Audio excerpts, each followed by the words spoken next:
ఇర్మియా గ్రంథము. హల్లెలూయా. మనం ఈరోజు చెప్పుకోబోయే గ్రంథము ఇర్మియా గ్రంథం. దాని గురించి చిన్న ప్రార్థన చేసుకుందామండి. హల్లెలూయా. యేసయ్యా నాతో మాతో ఇక్కడ ఉన్న వారందరితో ఇక్కడ మీ దేవదూతలతో అందరితో ఈ మైక్ శబ్దం వింటున్న ప్రతి ఒక్కరితో మీరు మాట్లాడలేదు. మీరు మాట్లాడే దేవుడు కదండి, మాతో అందరితో మాట్లాడతారు. యేసయ్య ఆమేన్. ఇర్మియా గ్రంథము 9వ అధ్యాయము 23వ వచనం మనం చూసుకున్నట్లయితే, యెహోవా ఇలాగు సెలవిచ్చుచున్నాడు, జ్ఞాని తన జ్ఞానము బట్టి, శూరుడు తన శౌర్యం బట్టి అతిశయింపకూడదు.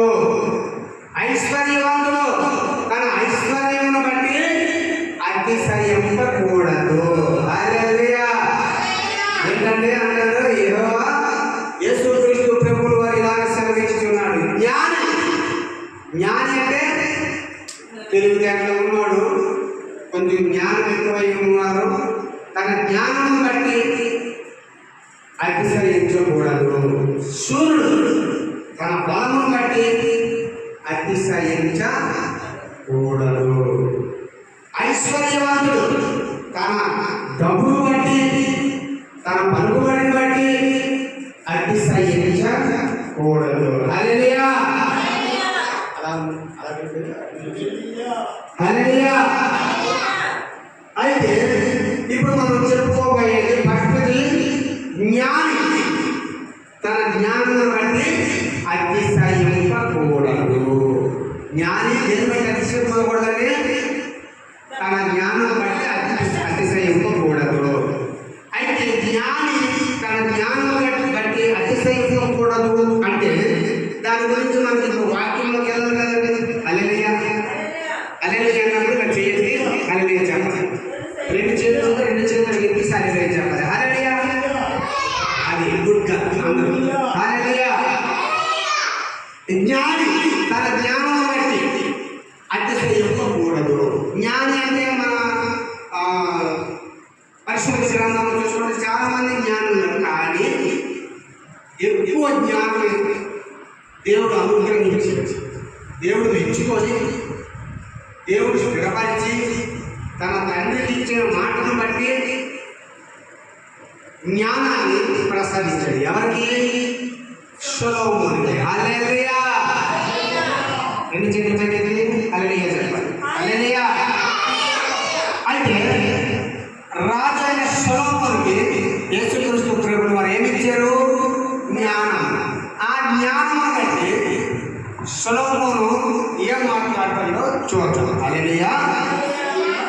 మొదటి రాజుల గ్రంథం 3వ అధ్యాయము 4, 5, 6 చూసుకున్నట్లయితే, గిబియోను ముఖ్యమైన ఉన్నత స్థలమై ఉండేను కనుక బలులు అర్పించుటకై రాజు అక్కడికి పోయి ఆ బలిపీఠం మీద 1000 దహన బలులు అర్పించెను.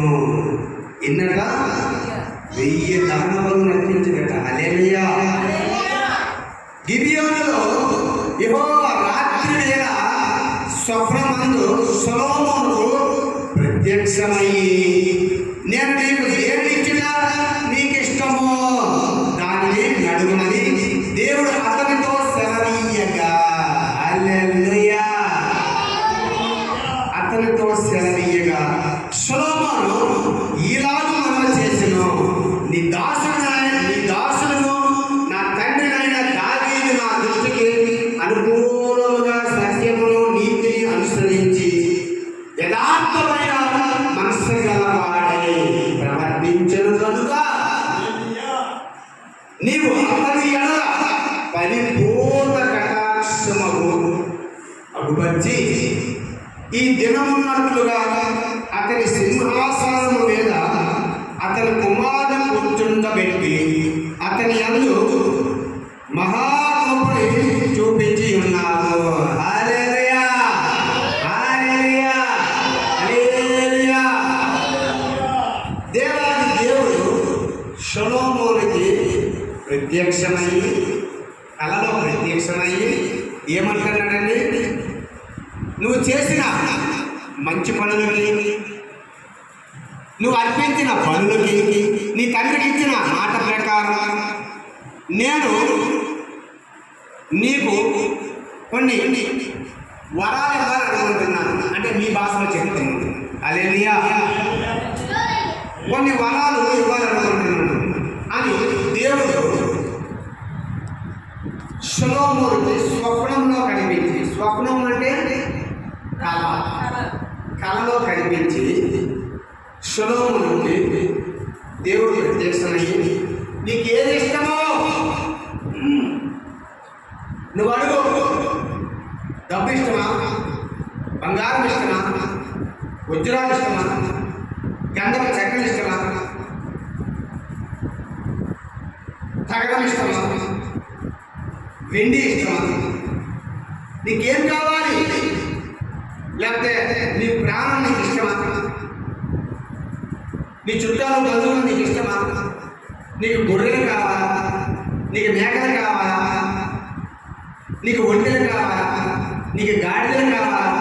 ఏం కావాలా? సొలొమోను కొడుకో అని దేవుడు కలలో కనబడి, ఇక్కడ ఏమో చేసేసేది స్వప్నమను. స్వప్నమను అంటే కలలో అని అర్థం. హల్లెలూయా. కలలో కనబడి దేవుడు నీకేమి ఇష్టమో సొలొమోను అడుగు, నేను నీకు అనుగ్రహిస్తాను అని ఎవరితో చెప్పాడండి? దేవుడు సొలొమోను. హల్లెలూయా. అప్పుడు సొలొమోను ఇలాగా మనం చేసాను. సొలొమోను స్వప్నంలోనే, సొలొమోను అందులోనే స్వప్నంలోనే ఇలాగ మనం చేసాను. నీ దాసులను నా తండ్రి అయిన దావీదు నీ దృష్టికి ఎంత అనుకూలంగా ఉన్నాడో అయ్యా కొంచెం జ్ఞాపకం చేసుకోలేదు. సత్యమును నీతిని అనుసరించి ఉన్నాడు నా తండ్రి, యథార్థవంతుడై ఉన్నాడు